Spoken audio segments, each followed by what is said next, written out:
Hello and welcome to another Let's Play GamerWolfSix of Shelter. Ahead of time, I'm gonna say sorry for the cuts because we had to cut this episode into two pieces. So, yeah. Before we start, if you're interested in playing this game, dang it, another dang Discord thing. But if you want to play this game, you can get it free on itch.io. But if you want to support the people that make this game and or get the newest version earlier, you can go to their Patreon. It's $5. So, on the last Let's Play, we continued the battle some more and fought well. And yeah, Dandelion, he's a credit to team. Definitely also Cooper. And yeah, Cooper, I guess, used his ability to quicken the metabolism of the sled dogs so that they weren't drunk anymore, so that they could sled us to shelter.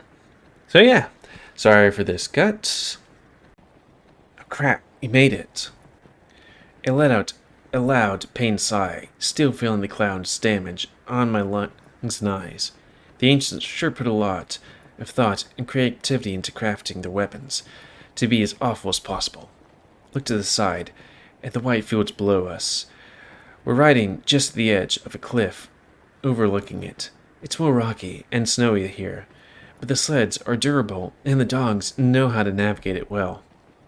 All 6 huskies work an awe-inspiring display of absolutely perfect unity, pulling all of us much faster than I could sprint. Hopefully.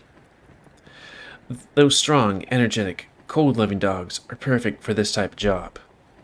It's seriously impressive, especially considering that they're pulling the weight of a cart and 5 people.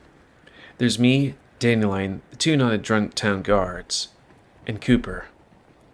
I bring my face close to his mouth, trying to feel if he's still breathing. However, it's hard to tell with the wind blowing. Maybe put your head on his chest to, oh, okay. It is the heartbeat. He's still alive. The shepherd's noble spark is still there. I can feel it. Thank dog. But it's weak. He really shouldn't be fighting in this state. He's been pushing his luck and the limitations of his pristine body with no thought at all. And he has amassed a debt so high, there's no telling if he can afford to pay it back any longer. All he can do is hope, yes. And bring him to Bury.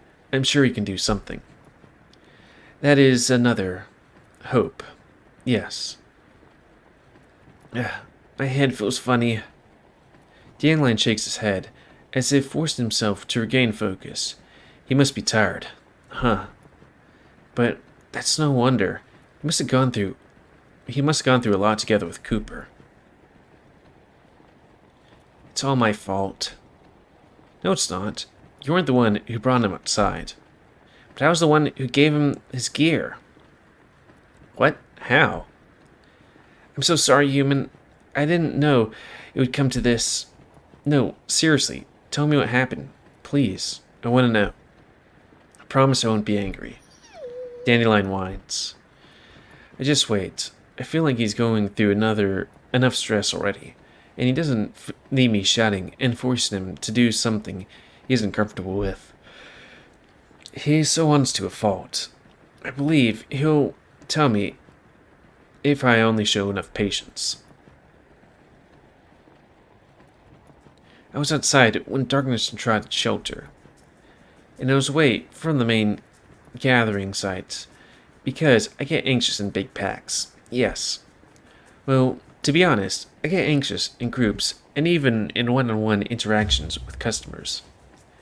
And it's not like I'm completely fine alone either. Big drunken crowds scare me even more. I had never drunk alcohol until that point in my entire whole life. You see, bad for a business dog mind, I was taught. So I found a nice secluded place at the foot of a hill to watch the skies from. The shepherd and the Tosha Inu were already at stop talking, so I didn't disturb them. Once Sky's Blaze countdown finished, and everyone started to panic because shelter grew dark, I didn't know what was happening. My first thought was, I have to bring the cart inside. You know, the small enchanted wooden cart with my high-quality wares at low price. I received as a parting gift from my noble family, and it's vital for my business. I couldn't afford to lose it. So I hurried with it back to shelter. But a monster caught up to me. I didn't know what to do. I didn't want to damage the cart, so I tried to scare it away with a torch flame. I got hurt real bad. You can't see it now, because I already mended my coat, and Shepherd healed my wound with magic, but it left a scar. But yes, when the beast was upon me, the benevolent Shepherd came to my rescue. He was alone, and bore nothing but his brilliant red cape and hundreds of meters of bandage. He bit and clawed the foul creature, and he strained his noble body so much that his wounds reopened. All of that was to protect a modest little chihuahua like me. Through the fight, the charge of rodent mana I released, which was useless to the shepherd,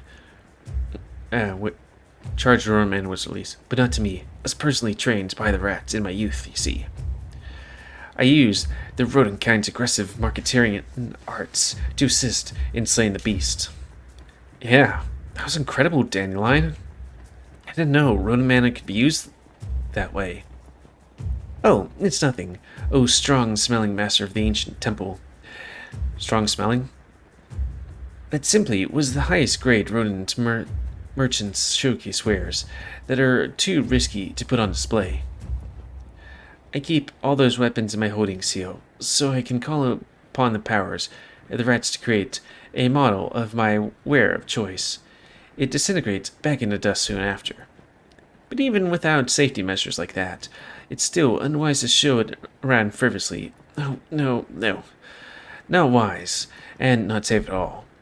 For instance, have you ever wondered what happens to the items in the holding seal after the key holder dies? Yeah, to be honest, I kinda did. But, sorry, we're kinda getting off topic a little. Ah, yes, you're right. I guess I'm stalling, because what happens next is the fourth biggest mistake of my entire life. Second biggest if Shepherd doesn't make it to the shelter. Dandelion whines and looks away. He's feeling so guilty for whatever he did.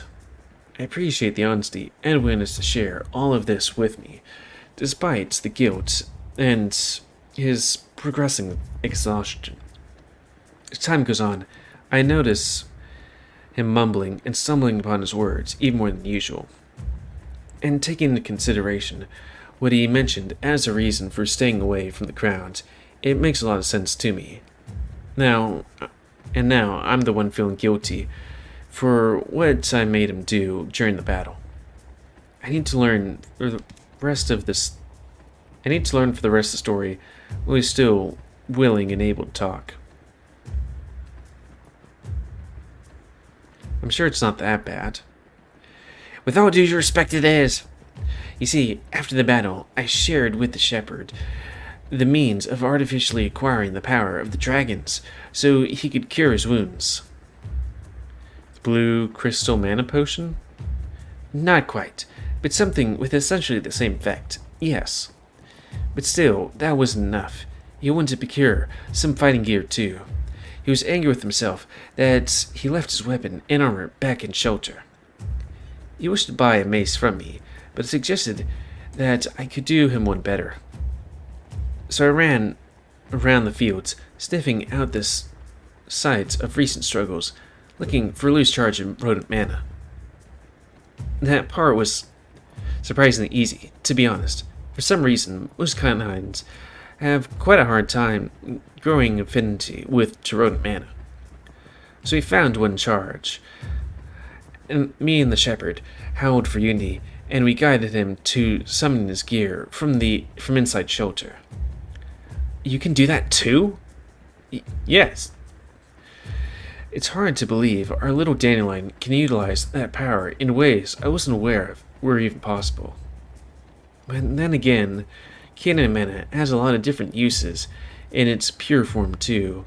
With the simple concept of connecting with minds, we can do anything from locating people to merging the pack mentality. In pack. It's not a surprise that rodent mana can be versatile too.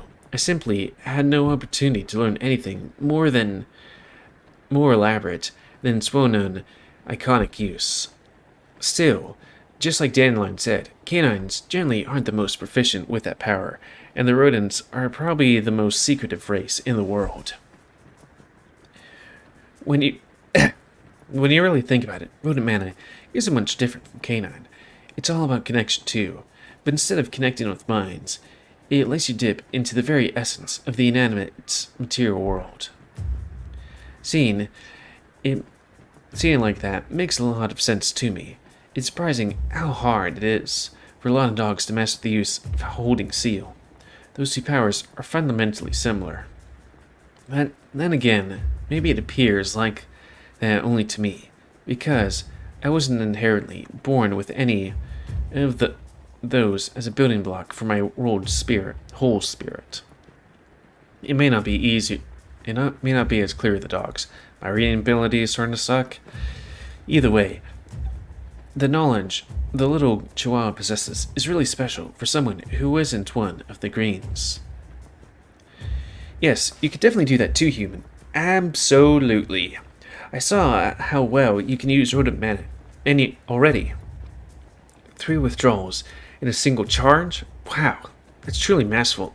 Legendary. Godlike even. You're a very, very smart boy, human. But I can't teach you. Sorry. I swore an oath.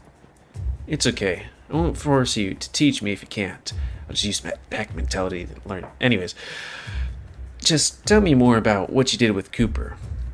Although, I think I can guess. After you got his gear back, you went to fight instead of fleeing, right? I didn't know he would do that. I swear. I thought he would go back to shelter with me. But no. Instead, he rushed to that giant monster back there in the huge hurry. In a huge hurry. I was against it, and very vocal about it. Oh, yes. But he didn't listen. Oh, no. And he started growling at me. Why didn't I think it before, give him that weapon? I should have known better. And look at him right now. My family was right. I destroy everything and make those mistakes because I'm stupid and don't think things through. Now my family brand will be forever associated with killing Cooper, the Caucasian. They will never take me back. I'm a bad boy. Oh, woohoo.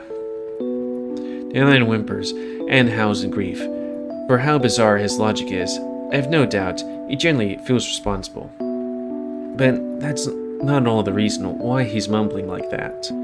I have to hurry up and calm him down, while he can still listen to me. I grab him by his little shoulders and shake a little. Dandelion, look at me and listen. Yes, you're a bit stupid, moronic even, and don't think things through. The first time I saw you, I wanted to strangle you to death and wipe the piss off the Guardian with your mangled body. Ooh. And you were definitely not a bad boy. No, wait. Yeah. You do all those things without critical thinking, because you let your heart make all of the decisions for you. If that's not quality for a good boy, I don't know what is. You think Cooper's hurt because you gave him battle. You think Cooper is hurt because you gave him battle his equipment back. I'm just going to save that one paint thing first. Oops, not the right thing. Wait. That's bullshit. Or dog shit.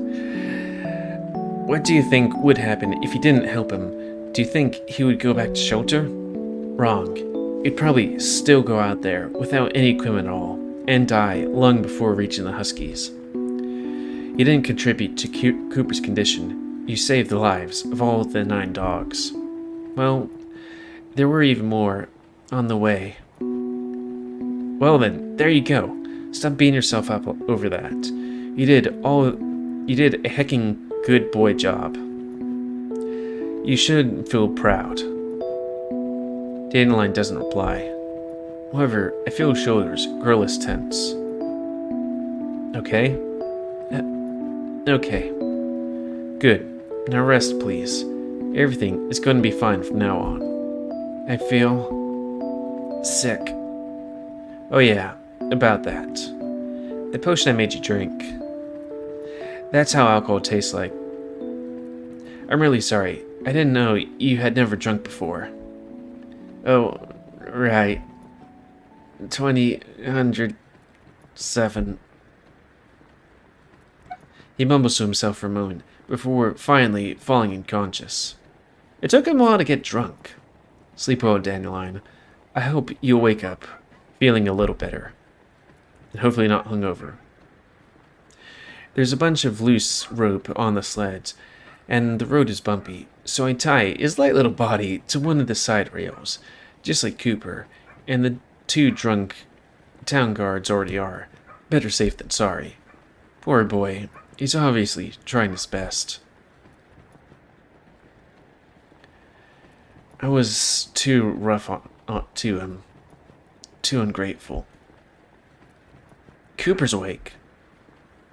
He doesn't move, and he keeps his eyes closed. But he's still awake and alive now. That's fantastic. Human. It was irresponsible of you to come all the way out here for us. You called, so I came. Yes, but I wasn't calling for you. Do you think I don't care about you? That's not the point. What if you got hurt? What a hypocrite. I guess we both bear similar sin then, do we not? Except our inherent value is different. You are important and irreplaceable, and I am, and I'm nothing but a joke. That's absurd. What is it with you powerful dogs having such low self-esteem? Powerful? Yeah. Please, do not make me laugh, human. It hurts my ribs. But do you think Saroon would struggle so much with the small fry that almost ate us alive? No, he would not. He wouldn't even break a sweat. Compared to him, I'm no more of a sentinel than your tavern's cook or the gleeman are. Gleeman? With no offense meant to Sir Bury Tangleroot or Sir Maximus. Oh. Come on, that's not a fair comparison. Why not? I'm less of a warrior than... Am I less of a warrior than Moon? Am I less devoted or disciplined? Do I treat my duty lightly? I don't think I do. I don't think I treat it lightly at all. This duty is my whole life. And yet, what am I doing wrong? Why, no matter how hard I work, and how much I bleed for my devotion, I'm still as blind as it was 30 years ago. He can't mask sorrow while saying those last words, and they come out like a painful yelp. I didn't expect him to break here, even though he gathered enough willpower to lead our last battle. He's been looking pretty depressed otherwise. That's no wonder, considering he's been seriously hurt on his last expedition, lost half his tail, and... No, that's not recent at all. Thistle said himself, Cooper has been going to the expeditions without giving himself any time to recover, and he kept hurting himself more and more. I was kind of... I should have cut it when I thought I did. Though maybe I could just slice it up in the middle. We'll see. He said he did that in search of something that could help Shelter's mana overload problem. But that's not all. It's deeper and more personal than that.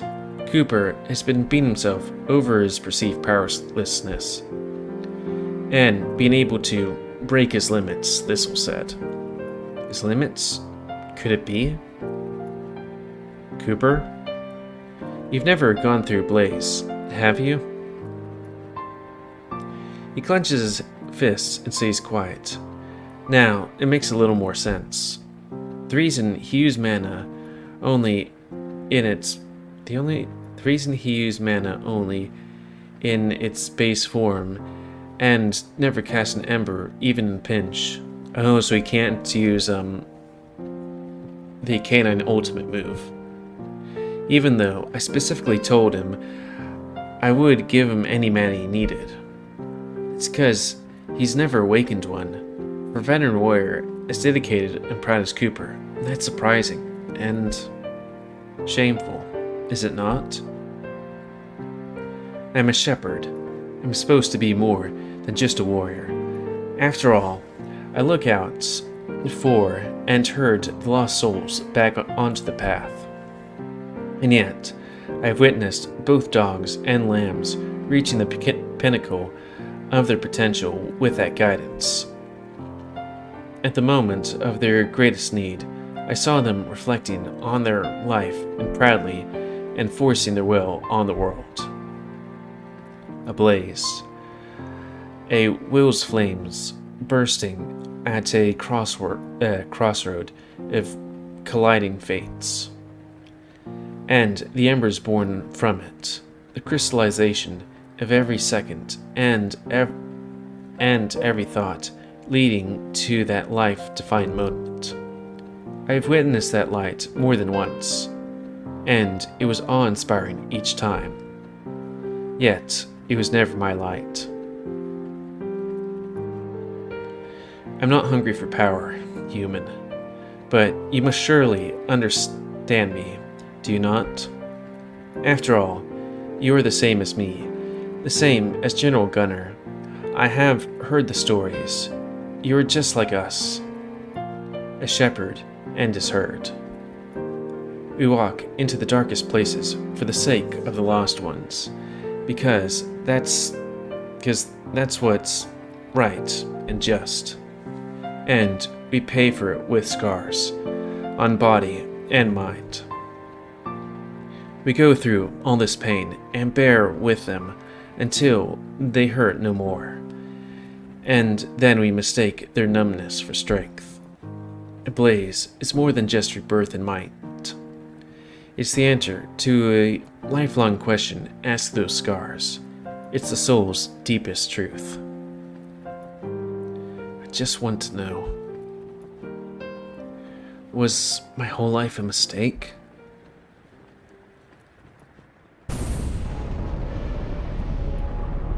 Suddenly, a loud thunder-like noise rumbles from afar with a force that shakes us to the core. An outburst of overwhelming magic I can feel as clearly as if it were my own burning through my veins. The vision of the giant monster bends in the distance, appearing bright and dark, far and close. At the same time, it's almost like the very space around it twists and breaks. That can't be good. No. Cooper opens his eyes with a loud gasp and struggles in his binds to get up. Since this time is it's only a single rope, he starts biting through it and raping it with his claws. He's in a panic, like he suddenly remembered something important. No, more than panicked. He's terrified. Calm down, Cooper. You're going to open your wounds again. You don't understand. We have to go there, right now. We can still help him. We have to. Finally, the rope snaps, and Cooper stands up. He looks like he's about to jump off the moving sleds. I grab him by the wrist to stop him. What are you talking about? Who's out there? It's Cooper. Finally, Cooper looks back at me. There's tears in his eyes. He points at the distance, letting out a loud, powerless yelp. His face grimaces in indescribable grief. Human, please. It's Teak. He's...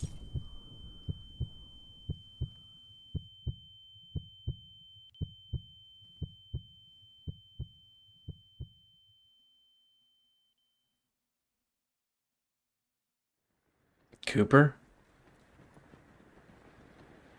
Yes? Why are you crying? What? No, I'm not.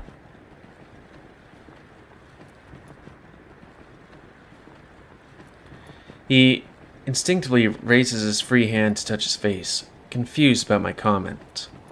I quickly let go of his wrist before he notices my hand. I just remembered he doesn't like being touched. Still, he's acting weird. What's going on exactly? I lean towards Dandelion and grab its looking tube artifact. Whatever's wrong, it has to be something. It has to be something with the giant monster. Max told Thistle, twist it to make things appear smaller or larger, or something like that, right? Well, then... The only thing I could think of is that somebody used a blade? Did Teak use a blade? Works. I can see it. Yeah, I feel like I'm gonna cut up this episode. The discharges of magic still bounce around the mass of the monster's body and the surrounding rock, but it's calming down. I can see the dark shapes.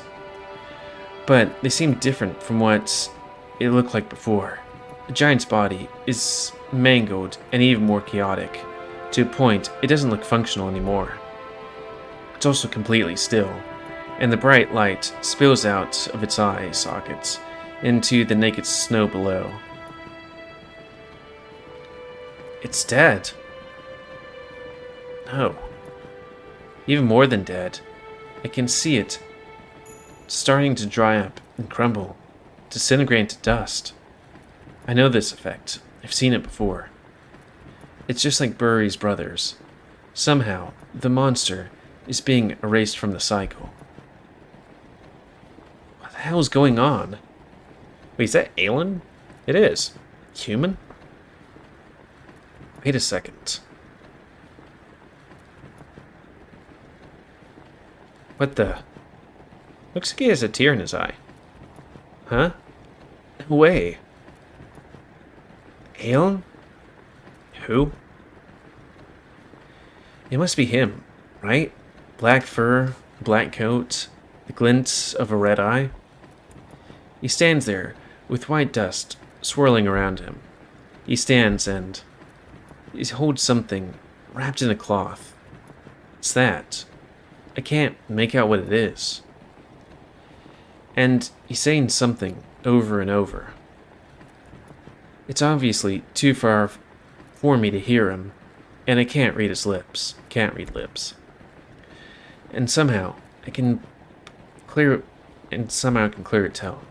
I can feel it through his sadness. Sorry. Sorry. A cloud of dust grows thicker, like a snowstorm, and I manage to only catch the last glimpse of Alon staring right back at me, crying, right before the white cloud covers everything for good. What the fuck is going on? Keep it together, Wicket. What's wrong with you? Guys, look up.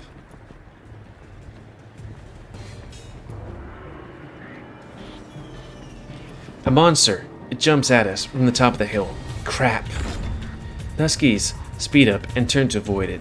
The sled bumps over the rocks, and the rear tilts and hangs off the cliff, making both me and Cooper slip and fall. I barely manage to catch on the side of the rails, try and straighten the course of the sleds with the whole mass of my body, but it's not enough. It half hangs off the cliff, while the dogs work hard to keep moving us forward, away from the monster trailing right behind us. Of course, there would be monsters here. We're approaching shelter after all. Human, help the shepherd. I look down to see Cooper hanging off the rails of the rear right corner of the sleds. His legs bump against the rock of the cliff, and he can't get a proper hold of the sleds with his other hand. He's the reason I can't balance the sleds back onto the road. Oh, don't tell me. If it's gonna be one of those sacrificey thingies, he won't hold on much longer. I have to do something. There's a bunch of loose rope hanging around the front part of the sleds. I can reach out for one and throw him a piece. Or I can go straight for Cooper and try to hoist him up. I have to decide fast. Grab Cooper? Just in case it's one of those things where I have to time it, you know? There's no time to waste. I immediately jump towards the back of the sleds and lean out to try and grab him. However, I have to watch out not to throw the sled's balance completely off the edge. The best I can do is just reach out my hand out as close towards him as the balance allows. Cooper. Help. Here, Cooper. Hold my hand. Huh? My hand. Hold it. Quickly. Cooper stares at me blankly while I keep calling out to him with my arm fully stretched out. It's right there. He needs to grab onto it. Neither he nor I are going to hold out much longer.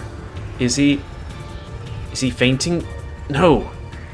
Right then, I see his eyes roll back, and his hold on the sled's breaking.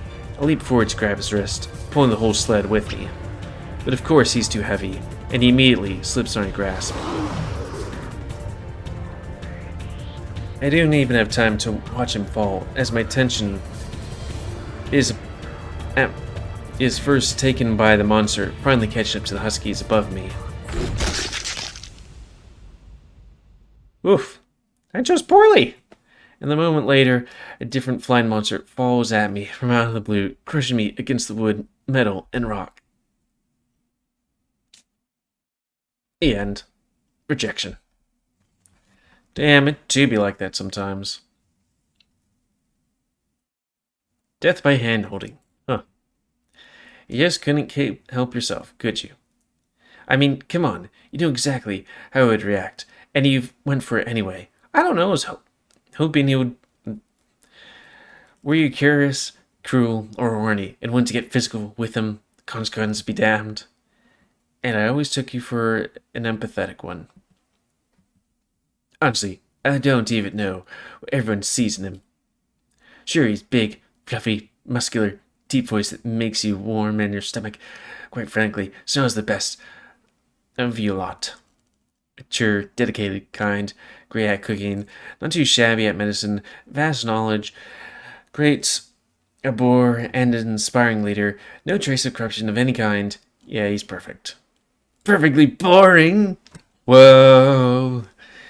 If that's your dream, man, maybe you aren't as interesting as I thought either. Dozens of decently troubled potential love interests all around you, waving the red flags and waiting for you to fix them. But you want to hold the hands of that flawless good boy devotee. Really? Just to be clear, I'm not jealous. I don't care, really. After all, it's not even meant to be. He wanted to close, and his tragic fate is set in stone. Wandered. But yours isn't. You have to avoid that pointless death and return to shelter. I know you'll figure out what you must do. Don't tease him, and all will be fine. Any questions? Yeah, actually, I think I have one little question. What are you doing all that way out there with the giant monster?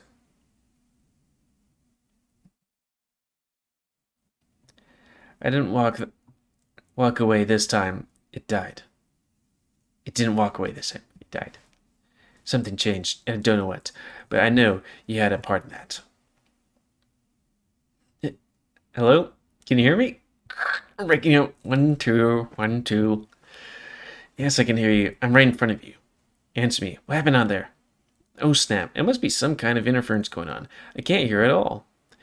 It's like evil forces corrupting our spiritual link or something. Yes, I see. This isn't your average everyday barkness. It's the advanced barkness, and your voice can't go through it. Yeah. Yeah. Then what if I shout louder? Yeah, woo. Stop it, my ears. I mean, oh no. No, I can't hear you. Not at all. Not, what a shame. Next time you die, maybe do spot better with your perception. Okay, boy. Can't believe for Alon. Damn, it do be like that. Oh, right, it kicks you out. Yeah, okay, do all the things. No, don't click the things. We're gonna go a bit longer because maybe we're near an end? I don't know. Next time we get at a point where it kind of cuts off, I'm gonna cut it, since this video is already going to be a Frankenstein-y messy, because I'm gonna have to do cuts and then intros and exits, but it do be like that. Cooper! With my knees hooked around the bond and secured unconscious guards, I throw one end of the rope at Cooper, holding it with both my hands. The rope hits the dog's face. He waves his arm around, struggling to take hold of it, until finally he manages to grab it. Hold on tight. I start tugging, with as much might as I can muster. I'm not strong enough to pull Cooper's giant body, but the least I can do my best to assist him with the little I can. The monster is right behind us, keeps closing the distance with each long leap over the frozen stone, and right when it's about to snap at Cooper, the shepherd pulls himself off one of the protruding rocks, and holding onto the rope firmly with both hands, and kicks the beast right in the muzzle, pushing it himself close to us. He lets go of the rope right before his torso falls back on the sleds, and he claws his fingers in between the wooden planks. That's great, almost there. As soon as he's back on, we'll be able to... Human! I had to click several times for some reason. Crap. I was so preoccupied with Cooper and the monster behind us, I forgot to keep my eyes on the skies. My body instantly reacts, feeling the approaching shadow. I turn around, start reaching out for my weapon, and see the shadow falling on me fast with the corner of my eye. Too fast. Too fast! I won't be able to defend myself in time. I'm going to... I wince. Everything rocks, and I'm hit with iron-like scent of blood. But it's not mine. It's Cooper, who jumps right in front of me and bites into the monster's neck. Their massive combined weight slams against the wood, breaking the sled's balance completely and throwing us all completely off the cliff, dogs and all. As we fall, I see the huskies shouting in panic, still attached to the whole construction by their harnesses. Dandelion, the drunk town guards, and the two towners still bound to the sleds, defenseless. And Cooper is pinned between them by the bleeding, screeching flying monster. I reach out to them, and...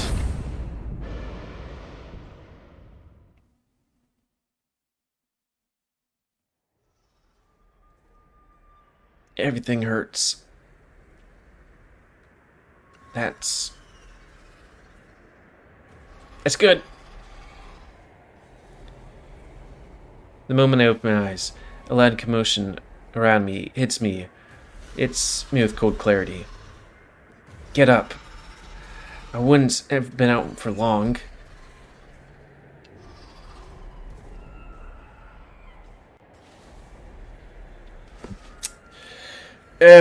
This game does have quite a few cliffhangers and stuff, and just like, okay, when's a good time to cut it?